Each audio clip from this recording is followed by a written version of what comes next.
Pisces, welcome to your weekly Sidereal Astrology forecast. This is going to be for November 16th to the 22nd. My name is Athen, and this is for Sidereal Astrology, very different from mainstream astrology, which you can find more about down in the description below. All right, Pisces, so a aspect involving your traditional ruler Neptune squaring up to Saturn this week. Well, within 1 degree orb this week. It's going to be an ongoing aspect all the way through December 5th, and it all starts to shift here around Wednesday when Saturn gets within that 1 degree orb and Neptune goes station direct.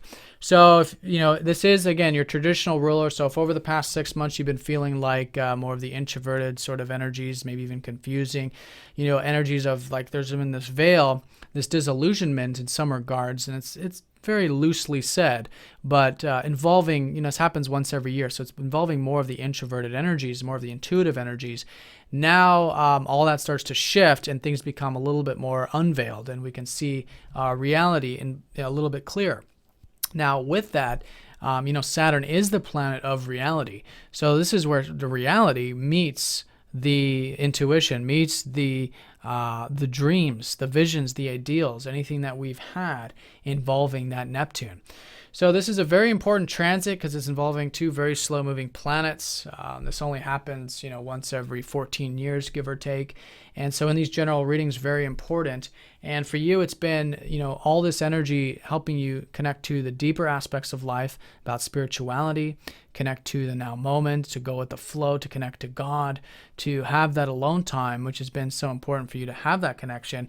But also dreams and visions involving that. Maybe involving spirituality, a lot of that nebulous energy of pursuing your visions about spirituality, whatever that might mean for you. So now Saturn comes along, gives it a sort of reality check, really checks our psychic, our intuitive, our guidance to see if it really is grounded, to see if it really is a reality. So the more open we are to working with the reality, the more open we are to taking that slow and steady approach, especially over these next few weeks, then it's a great way of working with this. Now, another way of it feeling is, since Neptune is a traditional ruler of yours, it can feel like all of a sudden there's this seriousness, all of a sudden there's this hard work, this discipline that might be needed in life.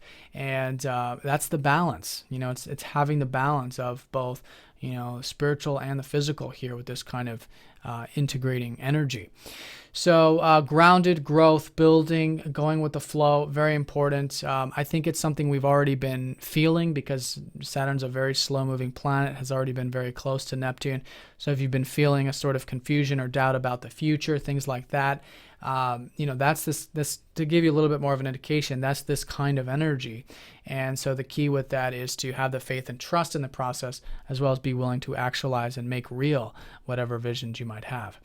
So that's a shift this week, and it's going to be subtle, especially as the week unfolds, but around Wednesday, maybe some more information coming to light, and it's involving, the unconscious spiritual stuff coming to the picture. Now, what's been grounding you has been things like philosophy, spirituality, astrology, whatever, of that ninth house that is creating the grounded, approach to it. So I think it's a great time to really work hard at expanding your mind, maybe doing some of the philosophical traveling, of the mind, learning more about spirituality, maybe doing some literal traveling, that kind of thing. Anything that is about learning and going through the life path, but taking it seriously is what Saturn in the ninth house represents.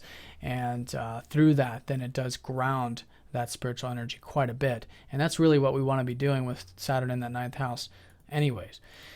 So that's the early part of the week, or actually also this early part of the week, Mercury does combust behind the sun here, and that's going to be in that 8th house of yours. So everything's been, this whole lunar cycle has now been about connecting to the deeper aspects of life, ebb and flows, beginnings and endings, seeing, what life is really about, what's really meaningful to you. And so now that energy sort of gets very expressive, and there's a lot to see. In fact, there's this sort of torch in your 8th house really illuminating the behind the scenes stuff, or the deep stuff in life. But there can be a lot of passion, a lot of energy with that, this early part. So just be sure to bring in the mental aspect of it, because Mercury is going to be behind the sun, which means the sun sort of engulfs Mercury, and so it's important to bring that extra attention to the mental and communicative things this early part of the week. But still, nonetheless, could be quite passionate and illuminating. Then on Friday, Mercury sextiles up to that north node. Very nice. A lot of supportive energy going in towards that life path, which for you right now is about forming one-on-one connections and relationships. Could be quite motivated there with Mars. It could be also very enjoyable with Venus in that 7th house. But positive energy nonetheless. Mercury does shift into your 9th house here around Friday as well. So there is this shift to perspective, whereas I think you're still focused on the deeper stuff. But now Mercury goes into, the more after the transformation goes into the expansive, more philosophical area of life. So I think naturally over the weekend and into next week, could be thinking more about how to ground and really solidify some of this wisdom, some of these ideas of that 9th house. That expansive energy. Then Venus does square up to Pluto from about Friday through Saturday also. So there is change happening with those relationships with Venus in that 7th.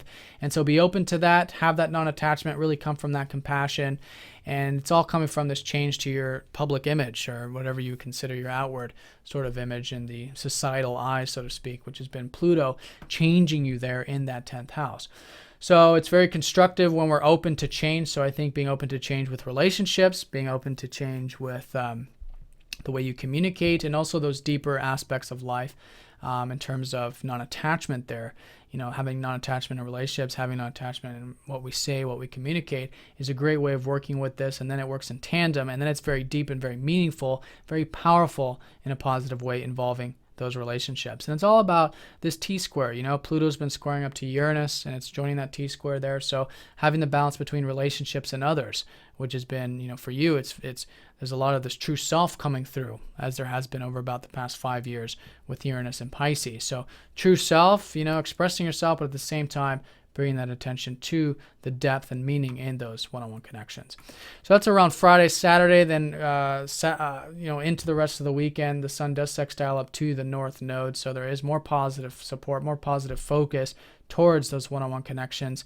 And then Sunday going into next week, Mars sextiles up to Saturn. So good energy there for the slow and steady approach to learning more, to your life path, to wisdom, philosophy, spirituality, which is all grounding you right now at the moment with Saturn in that 9th house.